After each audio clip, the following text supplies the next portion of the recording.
Welcome. You are listening to the Be a Better Being podcast, hosted by Michelle Zellner and Sasha Berscheid. Michelle and Sasha are here to give you information and inspiration to help you live your healthiest, happiest lives. Thank you for tuning in. We hope you enjoy the show.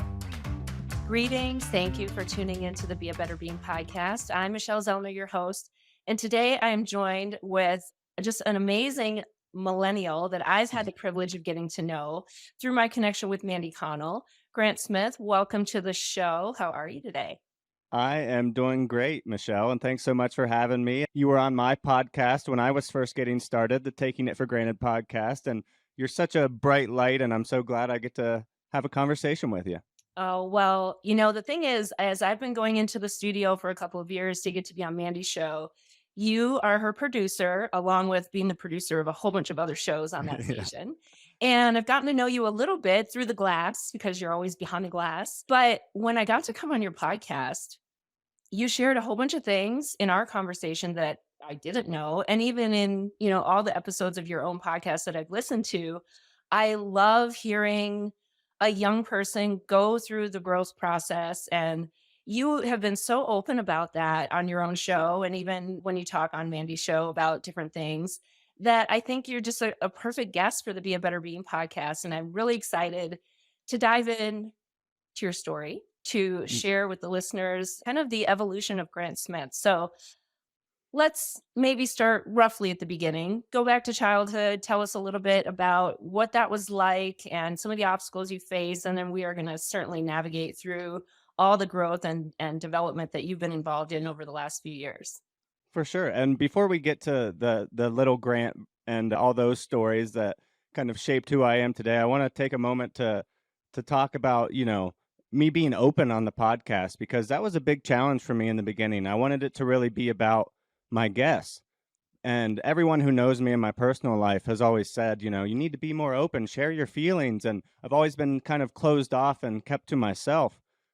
But once I started opening up on the podcast, it opened up all these new doors in my life and all these new relationships, and just the camaraderie it builds when you share those similar stories with your guests or just those people in your life. It makes those relationships so much more meaningful. But for little Grant, I had an idyllic childhood, really. I mean, I grew up in southeastern Ohio, very rural area, one of the poorest areas in all of the country, and my family was not rich, but we were well off for that area. So I had, new shoes every school year for basketball, and I got to see, real poverty as a kid. And I don't think it sunk in until a lot later in life, but I think it taught me a lot about, the inequalities of life, and, that everyone isn't given the same hand, and that you need to be grateful for what you do have. And I think my parents just really were amazing. I mean, they exposed me to things at an early age. I remember my dad would travel every year for an accounting conference, and we would get to go to some big city, San Francisco or Philadelphia or something, and go to these really fancy restaurants and have a steak dinner. And I was ordering, my filet at 8 or 9 years old and telling them just how I wanted it cooked. But I'd also go and hang out with my friends who, lived in a trailer by the river and, with their 4 other extended family members. And it showed me a lot about life and a lot about how, everyone is trying their best at most of the time, and everyone has their own story. Jerry Schimmel has this great quote, former guest of the podcast and broadcaster at KOA. Everyone has their plane crash, and I'm so grateful that I get to share everyone's story now and kind of humanize everyone in a time when everyone seems to be devaluing the connections between all of us. Well, I love that. I think that is something that you and I share, is that desire to help open up the conversation, to really let people know that we are way much more alike than we are different. Yep. And it's something, even as I've gone on my own journey, that once I really started opening up and having conversation, it is when people start to look at you differently Yeah. and have a different perspective and then feel comfortable sharing their really yucky stuff. Yep. But it's a process to get there, right? And I actually just had a conversation last night with a 28-year-old. And when I shared a little bit about my story that was very, very, very similar to hers, and I often start out by saying, the good news is you're not unique. Yeah. And she said, and I hear this still all the time, for you to say I'm not unique was like, that is such a blessing because I feel like I'm the only one. And I know people still feel this way. And yet we all keep telling you, you're not the only one. Right. Yeah, but So the more we can share these stories, I think hopefully the more people will buy into that and then be comfortable sharing the stories and then understanding that if they too do the work and go down the path of personal growth and self-discovery, they too will get to a better place. yeah, that's such a great point. And I think when you are going through something significant in your life, a problem that you hadn't, planned for, something that crops up out of nowhere, you do think, well, why me? How could this happen to only me? I try to live the right way and do the right things. And, this isn't fair. And then when you do get to talk to people and hear their life stories, everyone has gone through similar situations. And my favorite thing about what I get to do is I get to learn from other people's stories. I get to learn from other people's mistakes, other people's successes, other people's horrible situations that life just tested them with, and see how they come through on the other side. And man, sharing those stories, I mean, my podcast is my therapy session every week. I say it because it teaches me so much about perspective and just focusing on the right things, and just being happy and trying to do good in the world. And those open conversations. One thing I will say, my millennial generation gets a bad rap on a lot of things, but we've been so open about the mental health conversation. And I love that I can go to my close friends and have a serious talk about, my struggles, my anxiety or my depression. And they're there for me, open, not judging. I mean, that's huge. And to keep those conversations going is only going to help more people in the future. I 100% agree. And I give your generation credit all the time. In fact, I was just on site speaking to an oil and gas company, 175 people. They were doing this big mental health awareness campaign for the week. And a gentleman who's probably roughly my age, which I'm 50, spoke up about it seems like there's more of a conversation. It seems like people are more open to it. Guys like me who used to roll our eyes at these and, doing vision boards and manifesting your life and changing your attitude, it will change your outcome. I feel like a lot of us are even coming around to that. And he asked me if in my field I see that and why I think that happened. And I specifically said, I credit the millennials and the Gen Zs. I do. Yep. And part of it is because you have social media. We didn't have that. So there are some reasons maybe why we're having more open conversations about it, which I think is great. And we need to continue doing that. And again, as everybody goes on their own journey, recognize that yes, everything happens, right? Things are going to happen. And what happens to you might look different than what happens to somebody else. But internally, it's very, very, very similar. One of my themes, one of my mantras, it's an old line from an Indigo Girls song. It's only life after all. Say that again. It's only life after all. Oh, I love It's that. a line from an Indigo Girls song. And that's the thing. Like, this is life, right? Like, life is hard. It's a series of challenges. Your challenge is different than mine. But if I don't get over mine, well, I'm not going to live to be a healthy, happy human. So we all have to figure out how to get over them. Speaking of challenges, let's talk about the one that really surprised me when we chatted on your podcast. This situation you found yourself in as a teenager. Was diagnosed. So, well, I'll take it back a little further than that. I was about 15 years old and I played every single sport growing up. I baseball, basketball, football. Like I said, I grew up in a very rural area, so there were, enough bodies to field a football team basically of boys in the high school. So I got to play every sport and I was decent at it, for a small school. I had a lot of fun, and I was obsessed as a kid. That was everything to me. I wanted to be a sports center anchor when I grew up. I lived and breathed sports. And when I was about 16 years old, I got a concussion in a JV football game. And I started having these sensory seizures, which was where my left arm and my left leg would just go numb and tingly. And I'm left-handed. So this was it was affecting me a lot, and it was happening while I was playing the game. I remember there's a story my dad always likes to tell when he would run the scoreboard for the high school basketball games, and he would see me dribbling the ball up the court, and he would see me dribbling with my right hand, and that's when he would know that I was having one of my sensory seizures on the court. So I thought it was a pinched nerve for the longest time. We go to this witch doctor, as I call him. He had this diagnosis that no one could figure out back in the 80s, and he went to medical school and figured it out himself. So he cured himself. We go to him, and he says, "Well, I hate to tell you this, but you don't have a pinched nerve." And he's like, "I need you to go get an MRI. I think you may have a brain tumor." And in that moment, 16, 17-year-old me was like, "What? What?" Like I had a very easy life growing up. I mentioned I had an idyllic childhood. I pretty much did what I wanted and got to never had any real setbacks, never lost anyone close to me. This was my first real taste of the real world.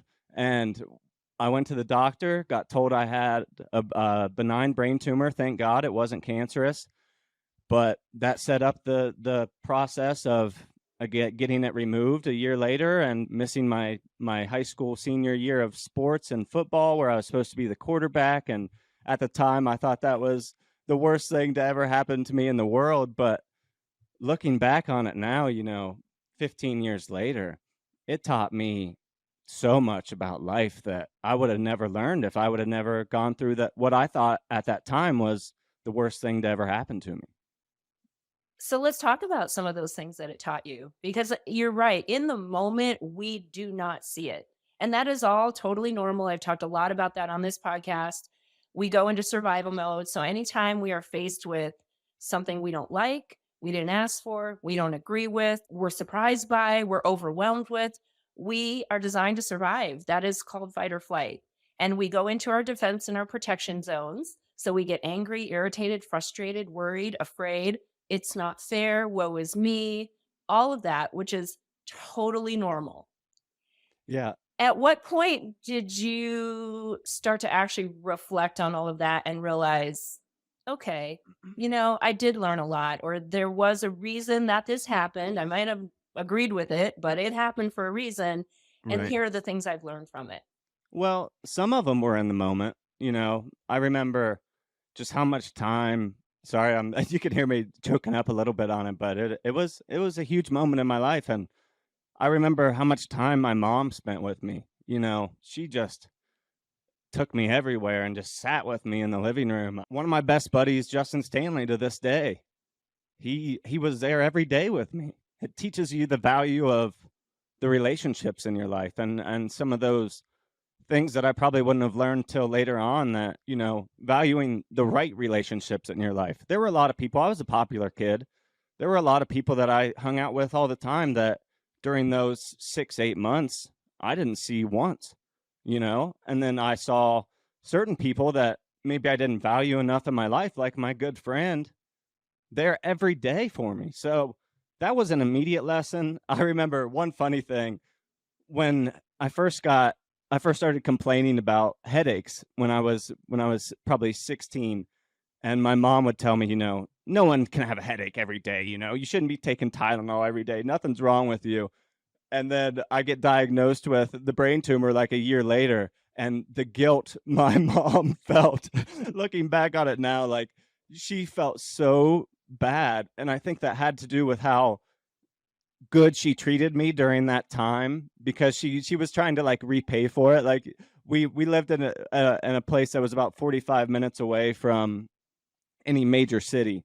So whenever we would go to the doctor in Lancaster, Columbus, Ohio, Dr. Uselman, who was the greatest man ever and such a terrific person to guide me through that whole experience at a young age. But every time we'd go there, we'd stop at the mall and she'd buy me a new hat or a new pair of shoes when we would only get that at like Christmas. So she there was definitely some guilt there, but there was so many lessons learned, and not immediately like the one of valuing relationships, but realizing how small I was in the world, I think. And that took some time. I was still a little big-headed when I went off to college, and I was having too much fun to really reflect on anything too serious. But once I graduated college and started to really get into the real world, and I broke up with a girlfriend who I thought I was going to marry, and then really started to look back on my life, and that's when I learned the lessons of, there's a lot more at play than me at this world, and the value of how you choosing to react to situations.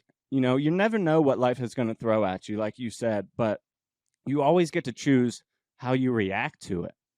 And another huge thing for me is I have a mentor at the radio station, Rick Lewis, and he always talks about living in the flow. And this one hasn't hit me till probably 2 years ago.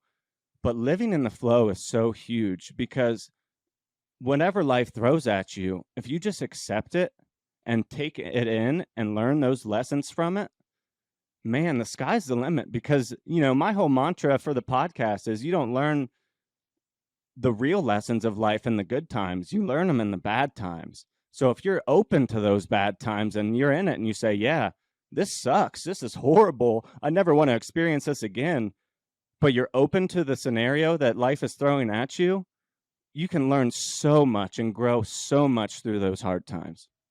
Sorry for rambling there. No apology at all. That's exactly, I mean, that is exactly the message I want everybody to hear and to embrace and to understand. And that you are getting that message at a very, very, very early age. I mean, literally, that is going to just only serve you in the better way going forward. And when I have reflected and looked back and people ask, oh, is there anything you would change? Well, there are things I would not have voluntarily signed up for sure. Right. And yet, no, I wouldn't change it because I did choose to learn and grow. Now, not always in the moment. Sometimes it took a while, but that's the choice that we get to go through.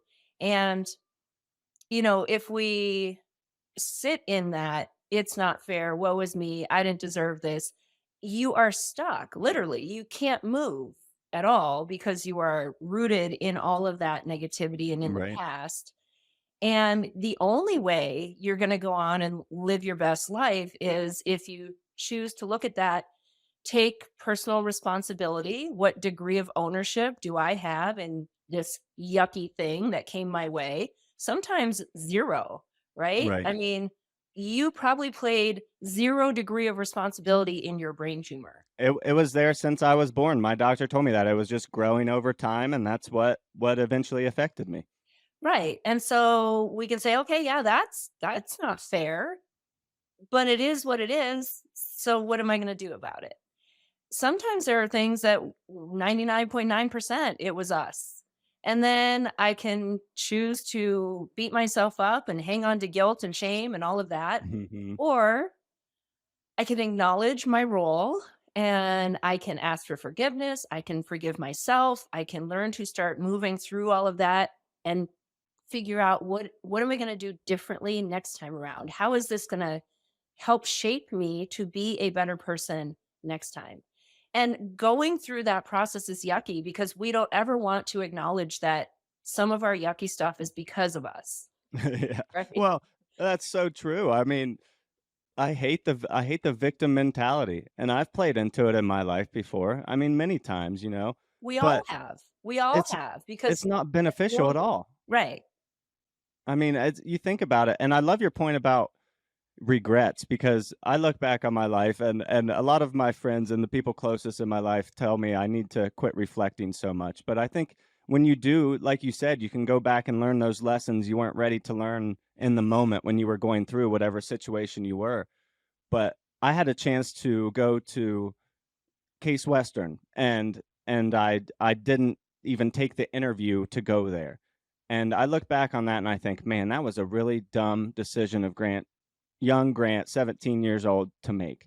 But then I look at my life now and I think there's no way I'd be having this conversation with Michelle if I wouldn't have made those choices in my life. So I don't really have regrets anymore because you can't go back and change it anyway. So why not accept where life took you? And I'm a big believer that there's a lot more to play than what we see at our human level. So I think there's a more of a master plan than we understand, and sometimes life has to hit us over the head to put us on the path that we're supposed to go down. So you can't live in the past. I think it's important to reflect on it and learn the lessons from it, but don't blame anyone but yourself a lot of the times because, like you said, more often than not, we're the cause of the problems in our own life. Well, and I think so often we look at those decisions of the past that we feel like, oh, I should have done that because we assume that it would have been an amazing outcome had I done that.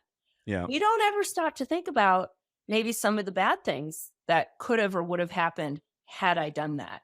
Right. We Right. paint it with this really rosy picture. And I mean, you don't know what you don't know. And a long time ago, I adopted the belief that whatever is happening is what is supposed to be happening. I Right. might not understand it. I might not like it, but it's happening. So clearly it is supposed to. It's up to me to determine what am I going to do with what's happening because the past doesn't matter anymore. And I don't control the future. I only control whatever I'm going to do in the moments of the things that I'm faced with. And then that will shape which direction on that path I end up going. Right. Yeah. And you're right. It's about being open to all of this. And being open is scary. It makes you vulnerable. It maybe will, set you up for being disappointed or feeling like you failed because you took this risk and it didn't work out. Again, I think so much of it is how we frame all of this in our minds. Failure, success, all of these societal constructs that have been placed in our lives. We each get to define what those mean to us. And Yeah. I always encourage people to redefine so that you can really be in charge of the direction you go. You might not get the outcome you want, but you're in charge of getting closer to it or farther away from it. I And love then that. whatever happens, happens. And then we should be flexible, right? When something shows up that we didn't plan on, yes, let's own our emotions about it. Let's be angry. Let's be frustrated. Let's be confused. Let's be worried. And then let's figure out if those emotions are helpful anymore. And if they're not, then let's start to move forward from it. I love that, and that goes back to living in the flow and reacting. You get to choose how you react to every situation. But I love the term redefining success because for me, it always did look like, a big house, lots of money, and being able to buy whatever I wanted. And I have friends that I grew up with and friends from college that have that dream and have that success. And that's something a hurdle I still have to overcome in my mind daily because I'm chasing a different dream now. I'm doing different things. I want different things out of life than they want. So I have to be okay that I don't have the things that they have while I'm pursuing a completely different path and chasing my own dreams. My outlook on success has changed. I'm trying to create an impact now instead of just having whatever I thought was success that had been driven into me from an early age through our society. I've changed that outlook for me, so I have to remind myself constantly to redefine that outlook, to not be, sad that I don't have the four bedroom house and the two cars and the 40 acres of property because my dreams are different now and my success looks different. Right. And I think that's probably one of the bigger challenges that we face today, and especially your generation and the ones behind you, is it's all out there, right? Social media, and we are comparing ourselves to what everybody else has, to what they're doing, to how they're looking. That person with the four-bedroom house and 40 acres of land, they might be miserable. Right. You don't know that. It looks Yep. great on paper, and that was their dream and their goal, but how's their health? Are Yeah. they happy? Do they have thriving human connections? Do they have joy for life? Maybe they do. I hope so.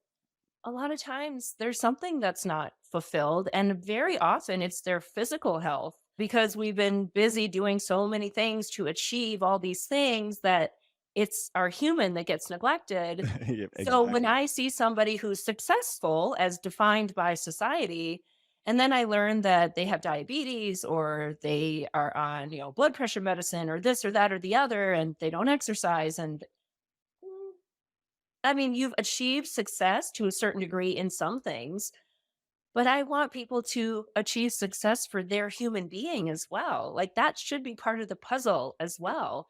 and all the things you're talking about, right? The passion and the desire to contribute and to make an impact. When we can be clear for ourselves about what our values, our goals, our core guiding principles are, we can then go about designing our lives to align with that. But a lot of times, and this is normal, again, I'm not, believe me, I did it too, because this is just what we are presented with in society. We don't take the time to even know or understand what they are. We just start to do things based on what somebody said we should do, what we perceive the expectations to be. Yeah. We don't want to be judged by somebody because, oh, they don't have that degree, or they don't, buy a house at a certain age, or they don't have a family. What's wrong with her or him, right? So we do these things because somebody else is expecting us to do them, and usually in the long run, that's not going to work out in some way. So the sooner anybody can really start to dive into what matters to you. Right. And, obviously there's compromises to be made because we have other individuals in our lives that we also want to do what matters to them. But it shouldn't be at the complete expense of your goals and values and principles. I had this great conversation on this week's episode of my podcast with Courtney Grath, who is one of my best friends, and she owns a Recenter Therapeutic Massage. And we talked about how she was a people pleaser forever, and it made her physical and mental health always on the back burner. And these past few years, since she started her own business and became a little selfish, because it always sounds a little selfish on the surface, me first, but I always say you can't help others until you help yourself. And the growth she's made since she's put herself first is amazing. And isn't it funny how in our society, we value certain things, but it always seems like physical and mental health are always put on the back burner. Like, all this other success is great, but no one takes the time to really check in with themselves, like you were saying, to figure out what they need to do to live their best life physically and mentally.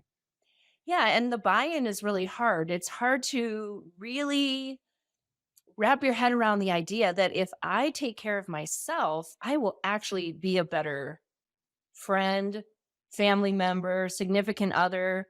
My business will thrive. I will be able to serve my customers in a better way, right?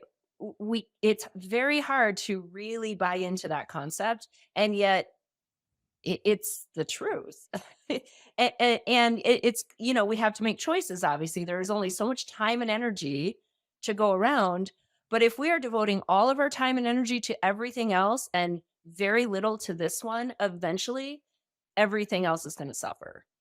Well, that takes me back to the lesson I learned from my brain surgery that it took me, you know, 15 years to really finally sink in, is valuing the right relationships. You do only have so much of a gas tank, and you can't burn yourself out on it all the time, but committing yourself to the right relationships in your life and doing the right things by them. I mean, what I started to do was just kind of take a tally of myself. When I didn't feel good, I didn't treat the people in my life the way that I should. I didn't do the things at my job the right way. I could feel I'm a producer, so I'm behind the scenes all the time. Like you said at the beginning of this, behind the glass. But I have constant communication with the host. I could feel it through the show's energy when my energy was off. So if you just literally look at your own life, anyone listening to this, just look at your own life. And when you're not feeling well, or when you're in a bad mood, or you're just off, look how it affects every other aspect of your life. And then the proof's in the pudding. Yeah, and if you've ever been the recipient of some of that energy, which we all have been, Right. we can give grace, we can give a pass, because when you understand humans and a human in distress expresses itself in certain ways, and if I know the backstory of that particular human, maybe I can give it a pass. But if it keeps happening, then maybe I decide I no longer want to be the target of your Right. distress. And then Yeah. I'm going to have to put a boundary so we can honor relationships and value the ones that we think are important. And then also we can make sure that the relationship we have with our own human is as valuable and as important. And then that might require putting boundaries around certain relationships, recognizing that somebody might put a boundary around their relationship with me as well, because perhaps I'm no longer fitting into what they think they need. And going through all of that is really hard, right? Because we take things very, very personally, and that's normal. And we feel like we must stay committed to this relationship because we've been friends for 80 years. How could we stop being friends? Well, maybe that relationship wasn't as balanced as you might have wished it was or thought it was. And now it's really starting to impact you. So just navigating all of those things as we go through different relationships. And, I mean, you're 30. That is so young. It's so young. I know I still feel like I'm 30. What age is a very weird thing. Sasha It and I have doesn't talked about matter. this before. You're in better. I'm sure your life expectancy is higher than mine right now. Look at you. You're like the picture of health. But I tell you this, my health is better than it was when I was 30, Yeah. guaranteed, 100%, because I've devoted time and energy to learn about me, to maybe brush up on a couple of things that I knew weren't helpful, but to also be open to exploring additional things that I didn't even know that could be helpful. Right. And none of that happens by a certain age. This gal I was talking to on a coaching call, she's exploring all this at 28. And she said, it's my goal that by the time I'm 30, I have like all of this figured out and settled. And I said, that's a lovely goal, but I'm just to manage your expectation. You will never have it all figured out and settled, not by 30, not by 40, not by 50, because life changes. You change. The things that are come into and out of your life are going to change. And yet, if you spend this time of your life exploring and understanding and connecting dots, you can really start to establish some foundational tools that will help you tremendously in your 30s, your 40s, your 50s, your 60s, as all of these other things come into your life. You'll say, yeah, I did all that work in my late 20s and early 30s. I got this. Yeah. That's the most freeing thing I think I've learned about getting older. And I know you mentioned that I'm still young, but 30 was a big deal to me. That crippled me a little bit. I've always had the Peter Pan syndrome where I'm like, I want to be a kid and spirit for as long as I can. But you eventually have to, life changes, like you said, and you have to deal with the responsibilities that you have to on a day-to-day basis. But no one has it figured out, like I work with people that have been doing things for 40, 50 years. I get to have great conversations with my parents now on a deeper level now that I'm older and they feel like they can connect with me a little bit more. And no one has it figured out. Everyone's just trying to do the best they can in the moment of life that they're in that season. And if you get those foundational tools like you were talking about at an earlier age, you're just able to deal with those situations better when they come at you. And I love that mindset because, when I was in my mid 20s, I was like, yeah, I know everything, blah, blah, blah. I'm going to have it all figured out by the time I'm 30, 35. But and like I said, no one figures it out. You just do the best you can. But if you do the hard work, the legwork like you do with Better Beings, you're so much better set up for success in whatever life throws at you. Absolutely. And that is where my motto, hard now or harder later, comes from, Yeah. right? Because it is hard work, which is why we don't want to do it. And yet, if we don't do it, there's going to be something harder later at some point. That is almost a guarantee. Oh, it's so So, true. yeah, this is why I love having conversations with millennials and Gen Zers, because you have a whole different layer of life that people in my generation didn't grow up with, right? With social media and the instant result with little to no effort, but Yeah. also with really this opportunity and this platform and this acceptance to be open to talking about these things. And for cross-generational interactions, we still need to work on bridging gaps. I had a man come up to me after this onsite session and he said, every single thing you said today just like hit me like a ton of bricks. My daughter came to me a couple weeks ago, really in significant distress, and I don't get it. And right, you don't get it because that's not you, because you're not living her life. And he's like, and I was really kind of frustrated a little. Now I see I was really kind of unfair and hard on her. And just hearing you talk about how, everybody internalizes, everybody comes from a different place. Just because it's not my issue doesn't mean it's not an issue. And maybe I want to be open to perspective and start to learn a little bit so I can make a connection and help support somebody and just start to understand, what do you need? And I'm going to do my best I can to support that. And then we're going to be able to have these hard conversations so that everybody can grow together. But it takes the willingness on both parts, right? And that's the thing, going back to, you only control you, Yep. and that's it. Yeah. But the more people that hear messages like yours, Grant, and the younger they hear them and the more buy-in they get, right? It's one thing for me at 50 to tell somebody who's 25, oh, just do this, and this. But to hear somebody who's your age and who has started going through this journey, I would say relatively early in your life, and to hear how it's impacted you, I think that is where there could be more buy-in from people who are, whether they're your age or they're my age, if they have not yet really done that work and gone down the road. Hopefully this is a little, brain tickle. It'll be like, okay, maybe there's something to all of this. Yeah. Well, one of my favorite songs by Sturgill Simpson, and I'm a huge lover of music. Life ain't fair and the world is mean. And that's true. But you can set yourself up for success. And when in a world with social media where everyone has a voice and everyone can say whatever they want and people are going to see it, I think the value of listening has gone away. And if you really, it's not just having the conversations, that dad that you talked to probably did talk to his daughter. But if he's not open and he's not actually listening to what she has to say, putting himself in her shoes, knowing that he's never going to experience these feelings that she's feeling because it's not his life, like you said, but listening and seeing how he can help her get to where she needs to be. That's it. Don't listen to say what you're going to say next. Listen to see what you can do to help in the conversation and help in that person's life going forward. Exactly. I love it. I think that is a beautiful message to wrap us up. Before we officially close out, is there anything that we've missed that you really want the listeners to know?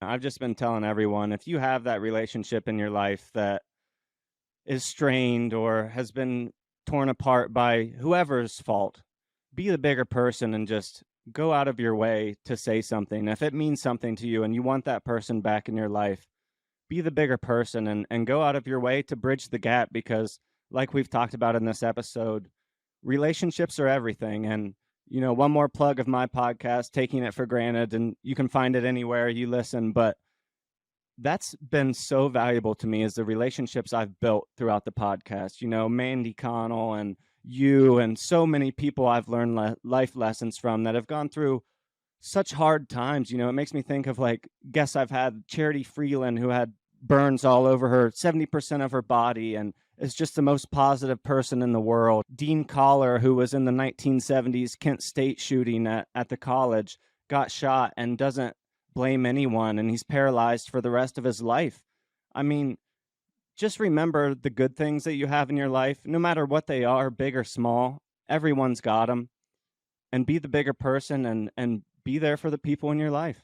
That's all I've got to say. Well, I love it. And Grant has a lot more to say. His podcast is amazing, Taking It for Granted. I definitely encourage people to listen. Your guests are awesome, but I'm a little biased. I really love hearing your growth in all of it. So your guests are great. Don't get me wrong, but it is fun as somebody who knows you personally to kind of go on this journey with you and watch it really unfold and blossom. So thank you so much for sharing time with me and with our listeners. And everybody, I hope you got something in this that really is going to spark your desire to perhaps go down a hard road, maybe do a little bit of really deep work on yourself. Whatever it is, just know that anytime you take the time to invest in your own human, it is going to benefit you and everybody else around you. And that is the whole epitome of a better being. So you know that is what you get to do. You get to go and be a better being. Thank you for listening to the Be a Better Being podcast. Michelle and Sasha hope that what you heard today inspires you to embrace this journey of life with an open mind, a kind heart, and a willingness to learn and evolve. If you enjoyed the content, please help spread their message by subscribing, sharing, and leaving a 5-star review. If you have a show topic idea or would like to be a guest, please visit betterbeings.net and fill out a contact form. Until next time, go and be a better being.